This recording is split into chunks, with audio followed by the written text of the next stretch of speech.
Fala investidores, sejam muito bem-vindos ao canal Planilheiro Investidor. Eu sou Adriano Costa e nesse vídeo nós vamos falar do relatório gerencial de setembro de 2022 do fundo Urca Prime Renda Fundo de Investimento Imobiliário. Relatório esse que saiu no final de outubro, tá? Com muitos relatórios que a gente está fazendo a leitura agora de setembro. São aqueles relatórios que saem sempre no final de outubro e início do mês, né, posterior àquele que ele deve ser publicado, né? Então sai muito atrasado, a gente vai saber como é que foi a performance do fundo no mês de setembro e se tiver algum fundo desses fundos que a gente está lendo com o relatório bem depois do mês, a gente fala já quanto foi os dividendos do mês atual, ok? Então, se você gosta desse tipo de assunto, FIF, Agro e FINFRA, não perca tempo, se inscreva aí no canal, ative as notificações, deixe o seu like e também esse relatório eu vou deixar na descrição do vídeo para você baixar, fazer uma leitura mais detalhada e também no link do nosso grupo do Telegram, está também na descrição do vídeo. Também se inscreva lá no nosso grupo do Telegram em curta distância e também faça suas indicações por lá. Vamos lá então, Urca Prime, relatório de setembro, fundo que acabou de encerrar aí uma subscrição, a gente também vai ver aqui como é que tá as alocações, tá? O fundo que investe principalmente, né, tem aí seu carro-chefe, os CRIs, né? Mas atualmente tem diversificado suas operações aí em hedge, né, em debentures. Então a gente vai ver como é que está a carteira do fundo e o patrimônio dele já ultrapassou 1 bilhão de reais atualmente, né? Fundo que tem gestão ativa, então um fundo que tem um grau de risco um pouco maior, né? Os seus prêmios de risco, né, que estão aí atrelados ao seu portfólio é bem alto. O fundo, um dos fundos que teve, na verdade, foi o fundo com maior dividend yield de 2021. Então, fundo com muita excelência aí na distribuição dos dividendos, mas tem o seu risco ali, né? A gente sabe, tem riscos atrelados a esses papéis e quanto maior o risco, maior o retorno. Então, a gente tem que sempre ter essa consciência. Cota patrimonial está em 101,98, na verdade encerrou setembro a 101,98. E o valor de mercado atual, com operações de outubro, já se aproximou a esse valor aqui. Primeira vez que eu vejo o fundo tão abaixo do valor, tão próximo do valor patrimonial. Um fundo que sempre teve aí o seu valor de mercado com spread bem alto, acima inclusive de 20%, né? Então tem aí o seu valor de mercado muito próximo ao valor patrimonial. O fundo também tem quase 10 milhões de cotas emitidas. Tem aqui a sua taxa de administração 0,25% ao ano, sua taxa de gestão 0,95%. Então, somados aí dá 1,20% ao ano, né, de taxa de administração e gestão, que já vem descontado nos relatórios mensais, tá? E assim como também se for devido ao fundo, a taxa de performance que é de 20% do que excedeu o IPCA mais 7% ao ano. Ele distribui proventos mensais, o administrador é Vortex e o gestor é Urca Prime e o código de negociação na Bolsa de Valores é o URPR11. O fundo que tem atualmente mais de 83 mil cotistas, então se você é um desses cotistas, se inscreve aí no canal, ajuda a gente aí, tá bom? Deixa o seu like, que a gente todo mês faz a leitura aqui do Urca Prime, né, aqui no RPR11, acompanhando o que a gestão está fazendo aí no fundo, tá? Então se inscreva aí, deixa o seu like, tá bom? E compartilha esse vídeo com outras pessoas. Considerações do gestor, o fundo tem, fala aqui, né, que o fundo tem mantido aí a boa performance de distribuição, que foi de R$ 1,31 relativo a setembro e relativo a outubro, já atualizando, foi de R$ 1,13, já refletindo então 2 meses de deflação. Mas a gente vai ver como é que essa situação de deflação, como é que o fundo, se o fundo tem proteção, se não tem proteção, a gente vai ver mais para baixo, então fica aí com a gente nesse relatório. Ele fala aqui que já a boa performance de arrecadação das operações da carteira, então tem aí sem inadimplência, né? Então o fundo, em termos reais, o fundo entregou os 2 últimos meses os melhores resultados desde a sua listagem, né? Então, mas aqui tem um reflexo, né? A gente sabe aqui o fundo, acho que esse aqui já tinha encerrado os direitos de preferência nesse período, né? Se eu não me engano. E aí o fundo então estava com uns valores, né, em caixa, em que a gente vai ver que gerou resultados financeiros muito bons, né? Eu acho que a maioria desses resultados foi de caixa. O fundo não justificou esse alto valor aqui, mas eu imagino que deve ter sido por volta mais ou menos isso aí, a rentabilidade do que o fundo tinha em caixa. A gestão não utilizou o resultado acumulado nas operações em carteira e está aí com 4 milhões de resultado acumulado. Aqui ele fala que as operações permanecem com ótima performance, com recorde de arrecadação, né, o portfólio do fundo. E ele cita aqui o caso da Nova Souza, né, o caso da Operação Nova Souza e outras arrecadações próximas de seu recorde, como a Nabilec e a Lagoa Quente. Então, o fundo segue aí com a performance ótima aí da carteira, né? Então, a carteira, apesar do risco, está bem estruturada com relação, inclusive, ao fluxo financeiro, né? Durante o mês de outubro, ele fala que o fundo estará adequado ao nível de gestão que julga ideal, com menos de 10% em caixa. Na verdade, nesse relatório aqui a gente vai ver que ele já estava com 8,5% em caixa, né? Mas ele está falando aqui já considerando os recursos captados na oferta. Então, o fundo segue aí cumprindo o pipeline, né, da oferta pública. E ele fala que após a finalização das alocações, a taxa média do fundo teve um novo aumento para IPCA mais 12,29, uma média muito alta, né? Comparando com outros fundos que a gente acompanha aqui no canal. Realmente, o fundo tem um spread, um prêmio de risco atrelado muito alto, inclusive aqueles que estão atrelados ao CDI, ó, que são poucos aqui, a gente vai ver um ou dois só, mas aqueles que estão também têm um prêmio de risco muito alto. Então, é aquela relação risco-retorno, né? Que ele fala aqui, ó, relação risco-retorno, que na verdade o fundo busca a realização de operações, lucros de operações estabilizadas, mas tem aquela relação risco-retorno por conta desses altos prêmios de risco que o fundo atrela aí ao seu portfólio. Bom, vamos mais para baixo aqui, considerações macroeconômicas. Ele fala aqui sobre a questão da deflação, que eles acreditam que no quarto mês não terá. Eu também acredito que também, pelo acompanhamento que a gente tem feito aí, não vai ter mais uma deflação, né? Pelo IPCA 15 que a gente acompanha o trimestral, né? O quinzenal, na verdade. Então, acredito que também que não haverá mais um mês de deflação, vamos acompanhar, né? E também fala aqui sobre a taxa de juros esperada aí na taxa de juros americana, né? Porque a taxa de juros no Brasil permaneceu a 13,75, então agora a questão da pressão inflacionária está na pressão externa, né? Vamos dizer assim. Eventos subsequentes, ele fala que suas alocações planejadas com recursos captados na última oferta estão em andamento, então o fundo segue cumprindo aí, buscando cumprir o pipeline de investir em novas operações com os recursos captados da oferta pública, 350 milhões de reais. Bom, aqui a gente vê o resultado financeiro, né, o relatório mensal do resultado financeiro, a DRE gerencial, e a gente verifica que em setembro, né, como foi o impacto de todos os outros fundos, foi exatamente na atualização monetária dos CRIs, né? Então, o fundo, a gente vai ver mais para baixo aqui, que ele tem uma proteção, 99% dos seus papéis são protegidos pela deflação, ou seja, quando se tem uma inflação negativa, a atualização monetária desses papéis é zero, né? Então, provavelmente esse valor aqui são os que estão atrelados ali ou ao IGPM ou ao CDI, IGPM que em julho foi positivo, mas em agosto também foi negativo, né? Mas como setembro pega os 2 meses anteriores normalmente, pegou aqui então o IGPM de julho positivo, né? E o de agosto ficou, se ele se encaixa dentro dos 99% protegidos, ficou também zerado.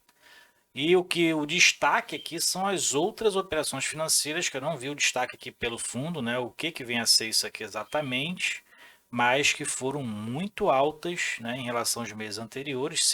Ele teve um aumento aqui em julho, mas quadruplicou em agosto, né, e permaneceu ali, diminuiu um pouco, mas permaneceu muito alto em setembro, o que fez com que ele tivesse resultados, que ele falou, né, resultados recordes aí em agosto e em setembro, né? Então, creio que parte desse valor aqui seja o rendimento de caixa, parte dele. O fundo que tem despesas também aqui até relativamente baixas, né, em relação à sua receita, reserva de caixa, o fundo tem seguido fazendo as suas reservas de caixa aí, né? E a gente verifica o resultado líquido do fundo, né? Bateu o recorde que nem ele falou, foi de 15,9 milhões e 12,9 milhões em setembro. Aí você pode estar indagando, né? Pô, mas Adriano, nos meses anteriores ele distribuiu proventos maiores, né? 1,84, 2 e 1 em maio. Em outros meses anteriores, realmente o fundo sempre distribuiu acima de R$ 2 de provento, né? Principalmente de 2020 para cá. Mas o que aconteceu foi que, né, a subscrição aumentou a quantidade de cotas, como a gente verifica aqui, né? Praticamente dobrou a quantidade de cotas, né? E acaba que o bolo tem que ser partilhado com mais cotas, né? E aí reduz a distribuição por cota, né? Então, o fundo, depois da subscrição, acrescentou mais cotas aí ao seu portfólio. Bom, e aqui o dividend yield, então, o fundo ficou em 1,28 em setembro, né? E em outubro ficou em torno de 1,10% de yield, com base no valor patrimonial ou de mercado, porque estão muito próximos ali, né? O valor patrimonial de mercado praticamente estão empatados. Aqui ele faz o comparativo entre o NTNB, né, o IPR e o NTNB, então você pode depois fazer esse comparativo aqui, né, do desempenho do fundo em relação a esse índice. Essas operações são as operações da carteira, o fundo segue aumentando aí, né, a sua diversificação no portfólio. Eu lembro que quando a gente começou a acompanhar o fundo, a gente só tinha 6 CRIs, né, no início, 6 ou 8 CRIs, muito concentrado ali, né? Aí distribuía proventos ali quase a R$ 3 por cota, né? Então era mais de 2,5% ao mês. Então era um fundo muito arriscado, agora está mais diversificado, tem até os FDICs aqui, né? Tem debêntures também, ó, tem debêntures na carteira. Então tem aí, tá com uma diversificação um pouco maior, né, dentro do seu portfólio. Atualmente está com 26 operações, se não me engano, ou 36, a gente vai ver mais para baixo. Mas tem debêntures também agora, né? Tem notas de crédito, então tem aí uma diversificação mais interessante. Na diversificação por estado também, o fundo está com participação em vários estados, né? Tem aqui diversas emissoras, inclusive, né? E aqui são as operações da carteira. O fundo tem até fundo de investimento imobiliário também aqui, da BTG Pactual, mas que não é para todo mundo, né? De repente é só e não destaca aqui o que vem a ser, mas para baixo ele fala que é um fundo de CRI, e ao qual espera um retorno de IPCA mais 12%. Por isso que ele tem aqui o prêmio de risco mais a inflação, mas é um fundo de investimento imobiliário onde o fundo espera receber nesse patamar de IPCA mais 12%. Provavelmente é um fundo fechado, né? Para investidores institucionais, não é um fundo que a gente acompanha. Então essa aqui é a carteira do fundo, então são 902 milhões de reais em operações, inflação mais 12,29% é a média, então muito alta realmente, mais de 91% do seu patrimônio está alocado nesses ativos, tá? Então o restante está em caixa, né? Então essa distribuição aqui, ó, são 56% são CRIs, né? A maioria, 17% são debêntures, tem aqui FDC, desenvolvimento em notas de crédito 11,2%, e o fundo está com 8,5% em caixa. Ele tem uma proteção muito alta contra deflação, por isso que o impacto no resultado não foi tão assim, não teve um impacto tão grande, né, vamos dizer assim, na atualização monetária dos CRIs, porque ele tem uma proteção de 99% dos seus CRIs são protegidos contra a deflação. Então, quando tem deflação, a correção monetária é zero, né? Então, o fundo não perde e nem ganha. E por segmento, o fundo tem alocações nesses 4 segmentos aqui: loteamento, multipropriedade, residencial, vertical e horizontal. Então, o fundo não tem aí CRIs corporativo, vamos dizer assim, né? Não explicitamente.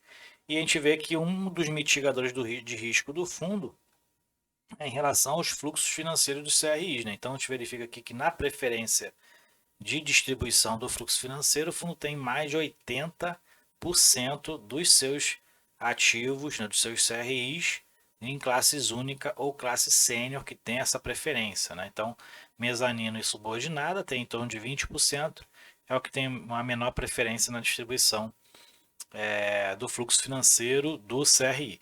E 81% está alocada pela inflação IPCA, está com 13% pelo CDI e 6% pelo IGPM.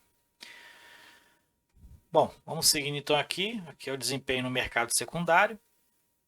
Fundo que encerrou o valor de cota aí de R$ 103,10, R$ 103,10, mas atualmente está abaixo dos R$ 102, né? O mês de outubro e início de novembro, abaixo dos R$ 102. A liquidez mensal do fundo sempre foi muito boa, né? E tem seguido aqui nesses últimos meses, né? Próximos ali, sendo negociado próximos a 100 ou até acima de R$ 100 milhões por mês. Então, a liquidez do fundo é muito boa mesmo. O fundo tem, ainda mais com o preço atual, né? Já que o fundo tem aí uma característica, pelo menos nos últimos meses, né? Nos últimos anos, um spread muito alto, em torno de 20 a 30% de spread, né? Acima do valor patrimonial, né? Então, fundo que negociava com ágio muito grande. Aqui ele faz o comparativo do desempenho da carteira com relação ao loteamento popular, está acima do esperado aí, né, do recebimento. Também assim como o loteamento popular mais. Os empreendimentos horizontal e vertical está abaixo, né, do esperado, o recebimento, né, do financeiro do fundo, dos ativos. Do multipropriedade está acima, 9% acima em agosto. E aqui são as operações. O fundo hoje tem 36 operações em 14 estados diferentes. A quantidade de cotistas segue aumentando, agora está em 83 mil cotistas. Então o fundo segue aumentando aí o seu número de cotistas, né? Já ultrapassou em 1.800.000 a quantidade de investidores em fundos imobiliários. E aqui é o patrimônio, né? O aumento aí gradativo de acordo com as captações. A última foi a sexta emissão de cotas, se eu não me engano. Em maio, né? Se eu não me engano, essa foi a última, acho que teve uma mais recente agora, né? Que encerrou recentemente, ainda não está aqui nesse relatório. E foi a sétima emissão de cotas, né? E aqui o retorno do fundo está aí em 48,9% desde lá do início do fundo, né? Desde agosto de 2020. E aqui a gente tem o dividend yield mensal versus o anualizado. Então o fundo também segue aí com um bom desempenho. Como eu falei, um dos fundos com maior pagamento de dividend yield no ano de 2021, que foi de quase 22%. Diminuiu um pouquinho aqui nesse período, né? Por conta aí do desempenho realmente, né? IPCA diminuiu um pouco para esse ano a partir de junho, né? Então, a voracidade aí dos proventos distribuídos foram menores, vamos dizer assim. Aqui tem todo o desempenho do fundo, então, dividend yield nos últimos 12 meses, né? Segue aí muito alto. E os outros números aqui para a gente poder encerrar, o RPR11, valor de mercado mais de R$ 1 bilhão, o fundo mais rentável de 2021, primeiro, né? R$ 1,31 foi a distribuição de setembro, mais de 83 mil cotistas, cotação 103,10, está muito mais abaixo do que isso agora, né? Em torno de 2% a menos. Tem uma relevância de participação na carteira teórica do IFIX. E a liquidez média diária está em 4,5 milhões de reais de liquidez média diária. Aqui a performance aqui, né, mínima e tal, de cada um dos papéis, sem efeito de atualização monetária. Então depois você pode fazer a leitura. Ó. Depois você pode fazer então essa leitura mais detalhada para você entender um pouco mais de cada ativo do fundo, né? Aqui tem a parte qualitativa, quantitativa. Baixa aí o relatório, tá bom? Vou deixar na descrição do vídeo para você, tá ok? Então é isso aí, relatório gerencial do URPR11, relatório gerencial de setembro de 2022, que saiu agora no final de outubro. Se você gostou do vídeo, deixe seu like, se inscreva no canal e compartilhe com a gente. Se você é um dos 83 mil cotistas do RPR11, qual o percentual da sua carteira hoje? Fique com Deus. Até o próximo vídeo. Tchau, tchau.